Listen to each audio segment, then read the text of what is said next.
needed to. Yeah, I thought his stuff was good. I think the changeup came into play too today. So the 3-pitch mix, not overly efficient as far as pitch count. 5 innings, 100 pitches. But the Twins had some good at bats, and there was a couple times where he let some 0-2, 1-2 counts get to 3-2 and some foul balls. Polanco had some good at bats. Some other fellows that fought him hard. Laid off some borderline pitches, but I thought his stuff was good. I thought his delivery was solid. Repeated it. His stuff was good. I mean, again, I think not quite the consistency of the breaking ball that we saw the last start, but that was pretty good last week, as you know. But he showed well. Especially there, that tough situation in the 5th inning when he faced Sano, and it looked like he mixed up a little bit there, a slider there, and then got him on the curve, tough. right? Hey, how about the first inning? Tough situation. Yeah. 2-1, right? Right. Second inning, 1 on, man on second. Didn't allow a run. 5th inning, Sano. Tough at bat. Good hitter.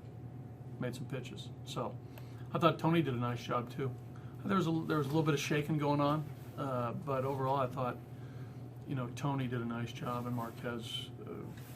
They both followed the game plan, which I thought was very good for 2 young guys.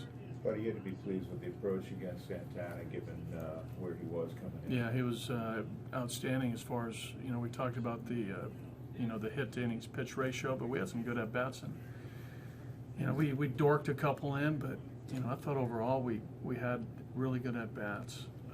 Again, we knew we knew we're in for it. The fastball slider combo is tough. He's got some deception, but our guys did a nice job. And we got a couple big hits. Reynolds the big hit. Charlie, knocked in a run. So, Nolan had a good swing, obviously, for the homer in the first. But I like the fact that we stayed on him, and then he settled in. He put up some zeros there at the end and went 7, which shows you the type of pitcher he is after giving up 5 runs the first 4 innings. So our guys did a nice job. Our bullpen did their thing too. We sort of mixed and matched there at the end and got some big outs. Buddy, what does it tell you when Charlie Blackmon, he's hitting he's above 500 with 2 outs and runners in scoring position? Right. I mean, that says clutch hitter, but right. We keep talking about Charlie, but that's just another accolade for him, isn't it? He just has tough at bats. He has a plan against each and every pitcher, and I think each and every at bat. What he's trying to do. He very rarely does he get fooled on an off-speed pitch.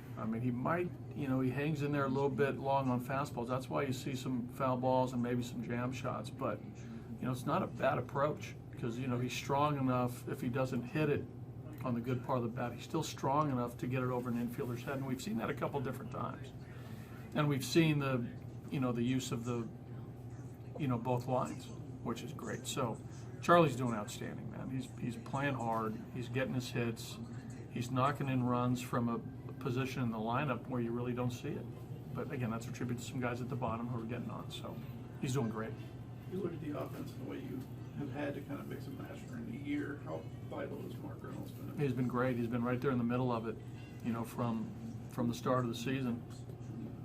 And I think it's a tribute to Mark what he's done. I think the last couple of years, and I don't want to say a huge change in his approach, but more conscious of cutting down with 2 strikes.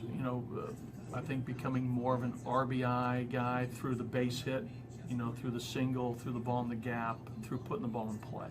And, the strikeout numbers have come down since the early Arizona years. So I think it's a, big pat on the back to Mark to, over the course of his career, make changes in the type of offensive player he's become.